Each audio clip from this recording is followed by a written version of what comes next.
Et ce matin, la team, on n'est pas tout seul, on est très bien accompagné. On reçoit Léo. À 23 ans, il a été finaliste de la dernière saison de Secret Story qui s'est terminée en juin dernier.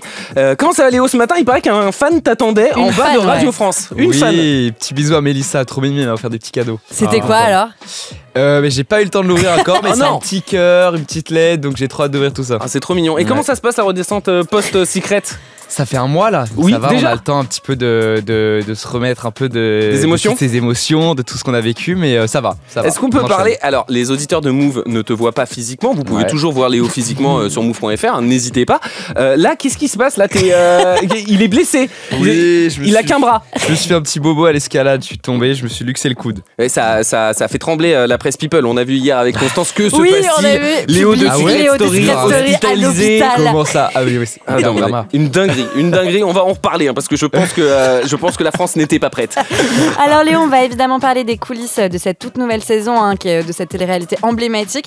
Puis on va aussi aborder notre sujet du jour avec toi, comment prendre soin de sa santé mentale. T'as été exposé à la notoriété en sortant de l'aventure et t'es très suivi sur les réseaux. On va discuter de tout ça ensemble. Si vous avez des questions pour Léo, la team, vous connaissez le numéro, c'est 06 11 11 59 98. On lui posera en toute fin d'émission. Et ce matin, on reçoit Léo, finaliste de la dernière saison de Secret Story qui s'est terminée en juin dernier et il est plutôt en forme. Enfin, il a un bras en moins avec nous ce matin en studio, mais ça va, il a le smile. On le voit. Léo, t'as participé à la 11e saison de Secret Story, l'émission emblématique de la télé-réalité d'enfermement.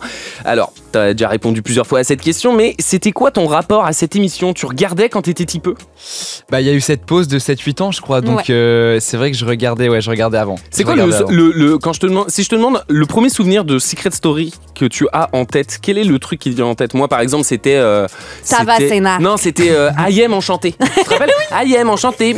Ah, je vois. Moi, saison 10, il y avait un candidat qui m'avait beaucoup touché, c'était Thomas, première romance Saint-Thomas. Oui. Et j'ai beaucoup suivi cette saison parce que j'avais kiffé le cast et kiffé justement ce mec par rapport à son secret. Et la révélation de son secret, elle est incroyable, tu vois, parce qu'il parle de sa vie d'avant, de tout son parcours. Et si j'ai un petit souvenir, ce serait celui-là. Et c'est quoi ton rapport à la télé-réalité en général? Est-ce que tu vas consommer, je sais pas, des télé-réalités de vie collective, les Marseillais, etc. Ou est-ce que tu te détachais un peu de toutes ces productions-là? Bah, c'est du contenu que je regardais beaucoup au lycée, tu vois, donc peut-être il y a 7-8 ans. Et je pense qu'on est beaucoup de jeunes à de plus en plus décrocher la télé en vrai. Et moi, le premier, tu vois, je sais que là, le seul programme que je regarde de temps en temps, c'est Quotidien. C'est cool, mais sinon, je suis plus trop la télé en vrai. Et selon toi, c'est quoi ce qui distingue cette nouvelle mouture de Secret Story des précédentes? C'est quoi les différences? Je dirais tout d'abord le cast. Je pense qu'on était peut-être moins dans les stéréotypes cette année. Moi, je me suis retrouvé dans beaucoup de candidats dans cette saison. Et ça fait justement qu'on avait une super unité, tu vois. Au-delà de ça, la maison, c'était encore une maison de ouf. Et je pense qu'aussi, il y avait une bienveillance du côté de la prod et de toute l'équipe. Moi, je me suis retrouvé vraiment bien entouré. Je me suis posé la question en regardant la quotidienne et tout. Est-ce que dans le jardin, vous aviez vraiment de l'air libre au-dessus de vous? Ou est-ce qu'il y a...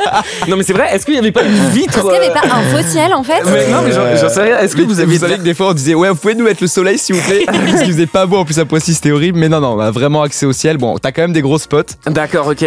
Mais ça fait du bien de prendre un peu d'air frais, tu vois. Oui, tu m'étonnes. On avait un grand jardin. Zinzin. Et ça fait quoi de vivre filmé quasiment H24? Est-ce qu'on oublie les caméras au bout d'un moment? Alors t'oublies les caméras mais t'oublies pas les micros. Parce qu'en fait le micro tu l'as tout le temps sur toi, tu dois tout le temps le remettre et tout, donc même s'il est assez discret t'es toujours aux aguets de ce que tu dis. Par contre les caméras c'est vrai que tu les oublies vite et en plus des fois tu les vois pas forcément, il y en a des plus discrètes que d'autres, donc des fois t'oublies un peu les caméras. Et t'as senti une évolution entre la façon dont tu te comportais à ton entrée et à ta sortie? Est-ce que t'as eu l'impression carrément de te lâcher? Comment ça a été cette évolution? Oui, je pense qu'on a tous une période d'adaptation. Moi je pense que je dirais que ça a peut-être mis une semaine avant d'être à fond moi-même. Le vrai Léo est apparu au bout d'une semaine. Et je dirais qu'en fait mes traits de caractère se sont encore plus exacerbés sur la fin, genre extraverti à fond au max, parce qu'en fait déjà t'es avec des gens déjà hyper extravertis qui surréagissent tout, et en fait à la fin moi j'étais complètement hyper euphorique, tu vois, de tout, parce que tu vis des émotions de ouf, donc limite encore plus dans les traits de caractère encore plus forcés quoi sur la fin. Et c'était quoi ta plus grande peur la veille du tournage? T'avais peur de quoi en fait? C'était quoi ton plus gros stress par rapport à cette aventure? La veille du premier jour, de pas rentrer. Parce qu'en fait, t'as toujours ce truc de jusqu'au bout, tu sais pas. Ah. Si tu rentres. Ça se trouve, la voix va te faire une. Désolé, Léo, c'était presque toi. T'as cette grosse angoisse où tu te dis, tu sais pas si tu rentres, enfin, jusqu'au moment où tu mets un pied dans la maison, t'as cette peur et aussi quand même une grosse peur des gens avec qui je vis quand même pendant 2 mois. Je sais pas avec qui je vais passer mon temps. Donc, et t'avais pas peur, truc bête, moi, si j'allais dans la maison des secrets, j'aurais trop peur de tomber amoureux, en fait, genre direct. Ah. Genre, et d'être jugé par toute la France parce que. Non, mais c'est ça. En plus, tu sais pas comment ton histoire d'amour va se passer. En plus, la voix, elle aime trop mettre des dilemmes et tout. Donc, franchement, non, j'ai pas eu peur de ça. Ouais, tranquille. Et tes proches, ils ont réagi comment? J'ai vu, t'as mis une vidéo avec ta grand-mère qui suivait H24 la quand tu leur as annoncé que t'allais participer à cette émission, quelle image ils avaient de ces productions-là? Mon père s'est tapé une grosse barre. Ah ouais? Ouais, parce qu'en fait, je regardais avec mon père à l'ancienne et ma mère était complètement paniquée. Je me rappelle qu'elle m'avait pris le visage et m'a dit, et surtout, reste digne. Je suis mort. Alors ton secret, c'était un secret mécanique. Tu étais le faux frère de Lou, le vrai. Enfin, on se comprend. Vrai faux jumeau. Moi, il y a une scène qui m'a marqué dans cette saison, c'est quand tu parles de ta bisexualité, ton coming out auprès de tes parents, donc des parents inventés. Ouais. Mais ce qui est hyper intéressant, c'est que maintenant, on a l'impression qu'en télé-réalité, c'est plus du tout un sujet, l'orientation sexuelle. Est-ce que c'est le cas? Est-ce que tu trouves que c'est des programmes qui sont de plus en plus inclusifs? Oui, de plus en plus inclusifs. Et comme tu dis, justement, on nous résume pas à ça. Oui. Tu vois, donc ça, c'est hyper important. Et même des fois, tu vois, quand je parlais de ma sexualité dans la maison, il y avait un petit message de la voix qui disait, ici la voix, merci de changer de sujet de conversation, parce qu'en fait, c'était pas un sujet. En fait, tu vois. Et forcément, en 24 heures, enfin, tu parles de tout et de rien. Normal. Et du coup, j'ai vraiment apprécié ce côté-là de, ok, je suis bi. Mais ok, enfin tu vois, voilà. Oui, c'est pas un sujet. De ouf. La production, elle avait mis en place une safe place pour les candidats. Ça a été le cas? Vous vous êtes senti protégé en vrai? En vrai, je me suis senti, et je parle pour moi parce que mais je pense que globalement, on s'est senti hyper entouré, écouté. On avait un suivi psy si demain là, j'allais vraiment pas bien, on pouvait voir une psychologue et puis aussi, si on n'est pas bien aussi, on peut partir. On n'est pas. Vous êtes pas. enfermé. Désolé, le public te souffre, tu restes en fait. Bien sûr. En vrai, ça a été le cas dans pas mal de saisons de Secret. Hein. On te rappelle quand Loana, la toute première, on avait appris qu'elle avait de Love Story, pardon. Quand elle avait un an, je suis censée être experte. Hein. Constance, notre experte, elle est chamboulée, je la comprends. Elle avait appris qu'on savait qu'elle avait un enfant, qu'elle avait dû confier à la DAS, elle était restée dans l'aventure. Enfin, il y avait des choses complètement dingues. Quand les candidats de télé-réalité sortent de ce genre d'aventure, ils disent que c'est comme une colo et que tout est plus intense. Est-ce que c'est vrai? Oui, exactement. Mais c'est exactement ce que j'ai dit à quelqu'un hier. C'est exactement ça. C'est que en fait, moi, j'ai fait quelques colos, mais c'est ça en x1000, avec des émotions de ouf. Et en fait, vu que tu passes ta journée à parler de Secret, et c'est ta vie entière. Et en fait, du coup, c'est pour ça qu'on surréagit. Tu vois, des fois, au départ de Lou, il y a des gens qui se pensaient que je fakais ma réaction, tu vois, tellement j'étais dramatique. Mais en fait, c'est toute ta vie sur l'instant T. Normal. En plus, c'est à ce moment-là, vous êtes très très proche dans l'aventure et tout. Tu perds ta confidente et ta meilleure amie et ta sœur, du coup. Dernière. Moi j'ai une dernière question. La production m'a expliqué que l'idée c'était qu'il n'y ait plus de clash ultra violent. Comment ça a été géré sur place? Est-ce qu'il y a des embrouilles qui ont dû être apaisées, je sais pas, par la voix, par la sécurité? Comment ça s'est passé concrètement pendant le tournage? Forcément, en 2 mois avec 15 personnes, tu peux avoir des petites embrouilles. Nous, je crois qu'il y a eu peut-être 2-3 embrouilles. Je te jure, en 2 mois, il y a dû avoir 2-3 embrouilles, mais genre quand je te dis embrouille, c'est peut-être monter un peu le ton, tu vois. Et en fait, ça n'a jamais été diffusé parce que je pense que c'est pas du tout ça qu'ils voulaient montrer. Et je trouve ça plutôt bien parce qu'en vrai t'es pas là pour je pense que les gens ils avaient surtout envie de regarder Secret pour voir des gens qui se marraient, tu vois, des dilemmes, voir des amitiés hyper fortes. Un truc m'a choqué pendant cette saison, positivement, c'est que vous étiez ultra mature. C'est-à-dire il y avait un problème dans la maison, c'est on en parle ou pas? On va en parler. Il n'y a pas de jeu des problèmes. Oui, c'est vrai que du coup on se criait pas trop dessus. Même Perrine, tu vois, limite ça lui a reproché d'être trop mature, d'être trop en mode je comprends Maxence, je comprends Lou, tu vois, genre tout le temps. Genre. Et si vous nous rejoignez ce matin, on est très bien accompagné avec Constance Villanova. On est avec Léo, finaliste de la dernière saison de Secret Story. Alors Léo, on voulait avec Constance te faire réagir à cette edit TikTok. Aujourd'hui, je vais vous dévoiler le plus gros scoop de cette saison de Secret Story. Montez bien le son parce que vraiment ça vaut le coup d'être entendu. J'ai hésité à en parler, mais ça concerne un couple dans la maison des secrets qui n'a jamais été montré par les caméras. Ce couple, ça concerne moi et...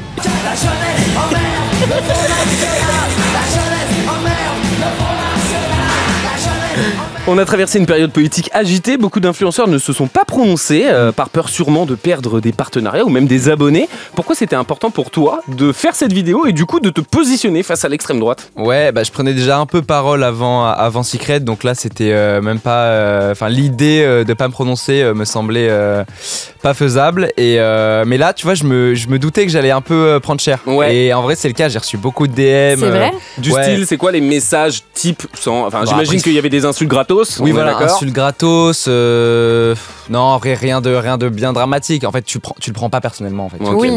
Tu te dis que c'est juste par rapport à une opinion politique. La maturité, les amis, la maturité. Et tu comprends que certains influenceurs ne soient pas positionnés par peur de perdre des partenariats, etc. Qu'est-ce que ça a été un peu, enfin, c'était ça qui était assez hallucinant. C'était une période où pendant l'entre-deux tours, certains continuaient leur placement de produits comme si de rien n'était, ne se prononçaient pas, faisaient consensus. D'autres comme Squeezie ont fait des posts Insta pour essayer d'expliquer pourquoi le Rassemblement National c'est l'extrême droite. Enfin, on a eu vraiment les deux camps quoi, côté influenceur. Et je trouve que c'est d'autant plus important sur des influenceurs qui ont une telle audience, style Squeezie ou Lena Situation, parce qu'en fait ça ouvre la porte aussi vers des plus petits influenceurs qui peut-être se seraient pas prononcés. Donc non, je trouve ça vraiment bien la mobilisation qui a été faite. Et après c'est vrai que tu as des candidats, tu vois, même dans Secret, moi j'ai des potes très proches qui même se prononçaient pas parce qu'ils savaient pas trop, tu vois aussi. Okay. Moi j'ai décidé de prendre la parole aussi peut-être par rapport à ma situation et tout, donc je pense que ça dépend du profil et tout. Si t'as envie de... Ouais, il faut se mouiller aussi un peu, hein. C'est compliqué. Tu m'étonnes, tu passes 2 mois enfermé, tu sors. C'est il y a des solutions, très bien. Oui. Bonne ambiance aujourd'hui. L'ambiance quand on est sorti, bof. Ce matin, dans notre mode d'emploi, on s'est posé la question comment prendre soin de notre santé mentale. Est-ce que c'est un sujet pour toi, la santé mentale ? Oui, forcément. Je pense que c'est un sujet pour tout le monde, mais moi, par rapport à justement, là, tu vois, je renvoie ça à ça, mais c'est vrai que moi, j'ai traversé des petites phases par rapport à la bisexualité où je me posais des questions, j'ai eu un petit suivi psy et tout. Donc, je pense que c'est important la santé mentale. Et on a vu que les écrans et les réseaux sociaux peuvent avoir un impact sur l'anxiété. Aujourd'hui, toi, tu es très suivi. C'est quoi ton rapport aux réseaux sociaux ? Est-ce que c'est, entre guillemets, toute ta life ou est-ce que tu arrives à t'en dissocier et à faire vraiment la dissociation entre Léo et Léo des réseaux ? Ouais, c'est vraiment entre amour et haine, hein, les réseaux. Ouais. Mais plus le côté où je passe trop de temps dessus, où je suis accro.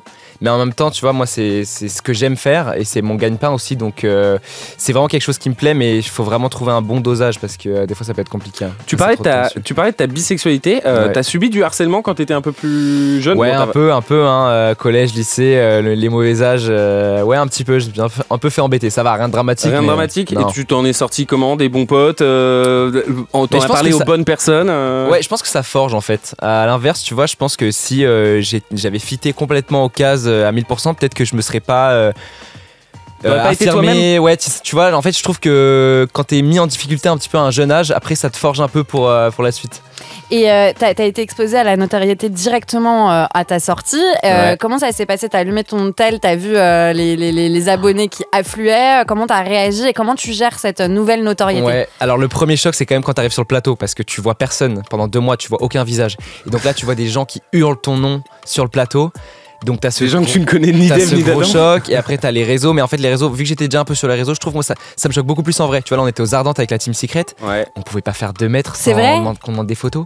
On s'est retrouvés à partir en courant, je vous jure, c'était hilarant quoi. J'imagine qu'il y a des gens qui sont très émus quand ils vous voient. Ça fait trop plaisir. Je te jure, c'est comme moi, j'ai rencontré des restats justement aux Ardentes que je kiffe trop, et je me suis dit, les gens ils ressentent peut-être ce que je ressens là, tu vois. Ouais, mais à la différence, tu vois, des rappeurs ou des chanteurs, vous avez vraiment exposé votre intimité. Enfin, les gens ont l'impression de vous connaître. Ils nous connaissent. Ouais, mais oui, que vous êtes des potes. Donc ça doit être bizarre de se retrouver face à des gens qui te connaissent à 100% et toi tu sais rien d'eux. Je te jure, j'ai des copains partout maintenant. C'est vrai. Carrément, j'étais en vélo, j'étais en Lime tout à l'heure et je croise une meuf et carrément c'est une meuf qui bossait en agence d'influence, elle m'a trouvé un partenariat. Mais sur un vélo genre. Félicitations, c'est pratique. Ouais. Et c'est quoi tes objectifs maintenant ? T'étais déjà sur les réseaux avant, j'ai vu plein de vidéos de toi et tout, mais tu vas développer tes réseaux. Là j'ai 3 projets en tête. J'aimerais bien me lancer à fond dans le cinéma. Ok, alors on va en reparler dans quelques minutes. Tu sais quoi, on te garde avec nous, restez avec nous, on va savoir ce que Léo veut faire dans le reste de sa vie, du haut de ses 23 ans. Et alors pour ceux qui nous rejoignent, ce matin on est avec Léo, finaliste de la dernière saison de Secret Story, et juste avant d'écouter le son de Daniel, on a posé une question à Léo, c'est quoi tes objectifs maintenant ? Il a dit j'en ai 3, et il a commencé par nous dire je veux être acteur. Alors Léo, On commence par quoi? Acteur, tu veux faire quoi? Ouais, je kifferais trop faire acteur. Ça Ok. m'a donné envie. Enfin, en fait, c'est déjà un rêve d'enfant un peu. Et là, en fait, d'avoir joué la comédie pendant 2 mois, d'avoir fake une jumelle, d'avoir fait plein de jeux de rôle, là, j'ai vraiment envie de me lancer là-dedans. C'est quoi ton rôle de rêve?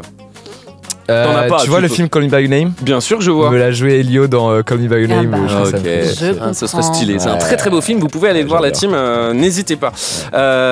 D'autres objectifs du coup en plus Et d'acteur voilà, mannequinat potentiellement et Je pense réseaux que tu sociaux. as toutes Voilà. tes chances, Léo.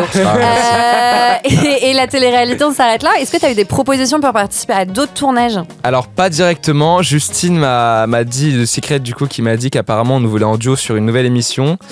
Je pense pas que ça me... Non. Ouais, c'est quoi les risques selon toi de faire trop longtemps ce genre de programme? Bah en fait il y a un programme qui me ferait... En fait moi juste je pars du principe le concept, si le concept me fait kiffer, Ouais. tu vois là un truc de survie, ça me ferait trop Koh-Lanta kiffer. Ah. Les apprentis, Ouais. c'est Koh-Lanta, je crois ouais. que c'est les anonymes aussi, Mm. mais les apprentis ça me ferait trop kiffer, mais après j'ai pas trop envie de m'enfermer dans cette case non plus. Ok. Non, j'ai plus justement envie d'utiliser Secret comme un tremplin pour faire des choses... Et tu vas continuer les vidéos sur Insta, sur TikTok? 1000%. 1000%. Troisième projet. Troisième Chaîne YouTube. qui arrive. Ah. Tu vas faire quoi sur YouTube? Chaîne YouTube. Là, je pars sur du lifestyle et après, je kifferais faire des formats un peu où je pose des questions, Va y arriver. où Des j'interviewe des vrais portraits un peu partout dans le monde, Ok. des gens qui ont des histoires et tout, ça me ferait Après trop kiffer Hugo aussi. décrypte, Léo décrypte. Tout Il à fait. arrive En très toute prochainement sur simplicité. J'arrive YouTube. les gars. Merci Léo d'avoir été avec nous ce matin sur Move. Merci C'était à un vous. vrai plaisir de t'accueillir ici en plateau. Qu'est-ce qu'on peut te souhaiter pour, à part le succès au niveau du cinéma? part un César. À part un Un César. petit César, c'est déjà bien, non? Ouais, c'est déjà bien, c'est vrai, t'as raison. Merci Léo. On se Merci à retrouve vous en tout cas.